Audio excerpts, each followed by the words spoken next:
Yurtimiz hayotiga oid xabarlarga qaytamiz. Ekologiya va iqlim o'zgarishi Milliy qo'mitasi va Ichki ishlar vazirligi yo'l harakati xavfsizligi boshqarmasi tomonidan poytaxt ko'chalarida atrof muhitga zarar yetkazayotgan yuk transport vositalari haydovchilariga nisbatan chora ko'rildi. Hozir shu haqda.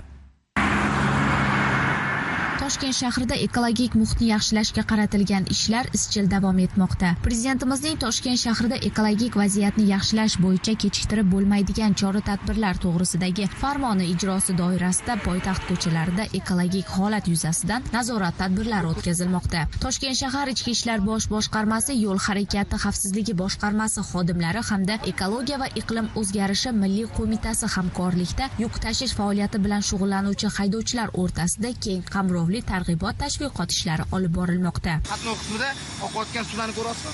Davlat raqam belgilari ham ko'rinmay qolibdi-ku. Haydovchilik guvohnomangiz yoningizdami?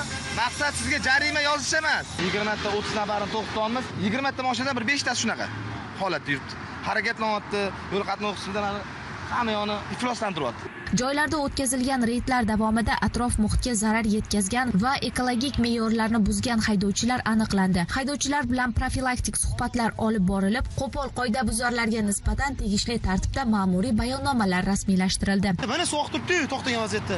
Svetofor to'xtaysiz. Qaraganda sovuq deysiz. Hammamitlarimiz mana ko'rasizmi?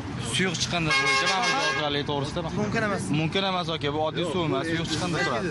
Anaqa-yu, odam ho'kiz suv azroq suv oqyapti, oqyapti. Yo, tushundim, qarang.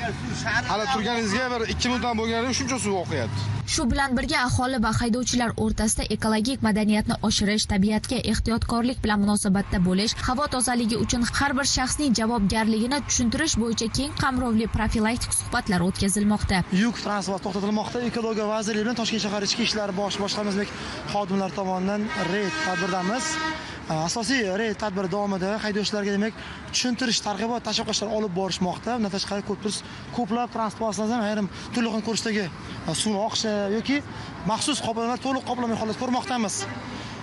Doimiy ravishda bu tushuntiriladi, aytiladi, lekin ayrim haydovchilarning mana shunday holatga rioya qilmasi oqibatida ham shahrimizni tozaligi putur etmoqda. Bunday tadbirlar poytaxtda ekologik barqarorlikni ta'minlash, yo'llarda tozalikni saqlash hamda aholi salomatligiga ta'sir qiluvchi omillarni kamaytirishga xizmat qiladi. Poytaxtimiz bo'ylab profilaktik reyd tadbirlar davom etadi. Diyora G'aniyeva, Bobur Yo'ldoshev, Abbos O'tbosarov, Zamon informatsion dasturi uchun.